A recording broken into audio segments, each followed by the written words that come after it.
નમસ્તે મિત્રો, મજામાં હશો?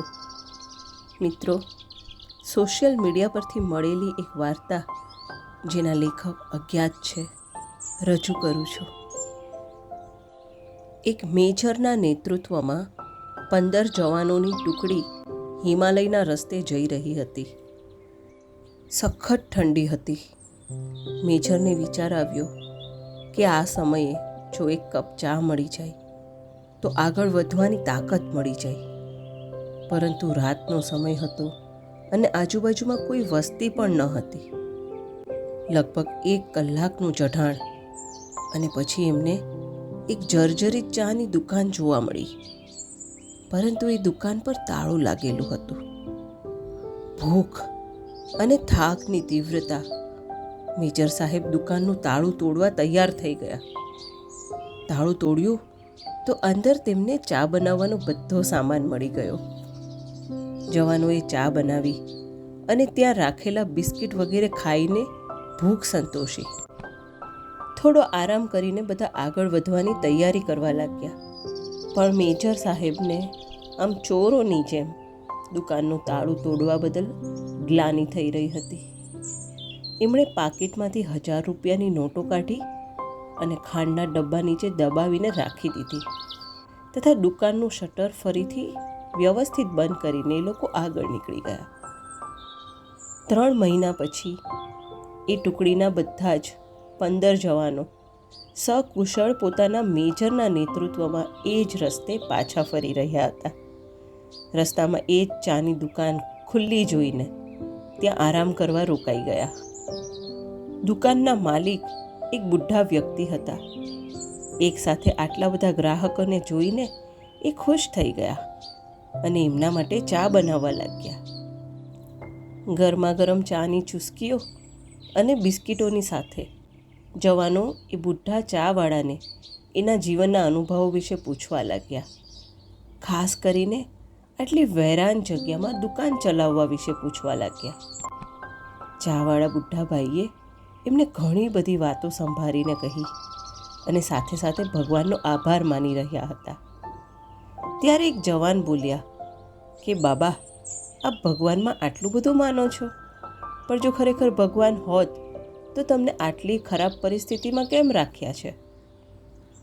એ ચાવાળા બાબા બોલ્યા, ના સાહેબ, ભગવાન વિશે એવું ન કહો. ભગવાન તો છે અને ખરેખર છે. મેં એમને જોયા છે. આ વાક્ય સાંભળીને બધા જુવાનો કુતૂહલતાથી એ બુઢા બાબાની તરફ જોવા લાગ્યા. એ બુઢા બાબા બોલ્યા, સાહેબ, હું બહુ મુસીબતમાં હતો. એક દિવસ મારા એકના એક દીકરાને આતંકવાદીઓએ પકડી લીધો અને એને ખૂબ માર્યો. મારા પુત્ર પાસે કોઈ જ જાણકારી ન હતી એટલે મારપીટ કરીને એને છોડી મૂક્યો. હું દુકાન બંધ કરીને એને હોસ્પિટલમાં લઈ ગયો. આર્થિક રીતે બહુ તંગીમાં હતો અને એ આતંકવાદીઓના ડરથી કોઈએ મને કંઈ ઉધાર પણ ન આપ્યો. મારી પાસે દવાઓના પણ પૈસા ન હતા. મને કોઈ આશા નજર નહોતી આવતી. એ રાત્રે હું બહુ રડ્યો અને ભગવાનને પ્રાર્થના કરી અને મદદ માંગી. અને સાહેબ, એ રાત્રે ભગવાન ખુદ મારી દુકાનમાં આવ્યા. હું સવારે દુકાને આવ્યો તો તાળું તૂટેલું હતું. તૂટેલું તાળું જોઈને મને લાગ્યું કે મારી પાસે જે કંઈ થોડું ઘણું વધ્યું છે એ પણ લૂંટાઈ ગયું. હું દુકાનની અંદર આવ્યો તો મેં જોયું 1000 રૂપિયા ખાંડના ડબ્બા નીચે ભગવાન મારી માટે રાખીને ગયા હતા. સાહેબ, એ દિવસે 1000 રૂપિયાનું મૂલ્ય મારા માટે શું હતું એ હું કહી શકું એમ નથી. પણ ભગવાન છે, ભગવાન જરૂર છે, એ તો હું ચોક્કસ કહી શકું છું. ભગવાન હોવાનો આત્મવિશ્વાસ એ બાબાની આંખોમાં સાફ ચમકી રહ્યો હતો. આ સાંભળીને ત્યાં સન્નાટો છવાઈ ગયો. 15 જવાનોની આંખો મેજર તરફ જોઈ રહી હતી અને મેજરની આંખોમાં સંદેશો સ્પષ્ટ હતો, ચૂપ રહો. મેજર ઉઠ્યા. એમનું ચાનું અને બિસ્કિટનું બિલ ચૂકવ્યું અને એ બુઢા બાબાને ગળે લગાવીને બોલ્યા, હા બાબા, હું જાણું છું ભગવાન છે, અને હા બાબા, તમારી ચા પણ શાનદાર હતી.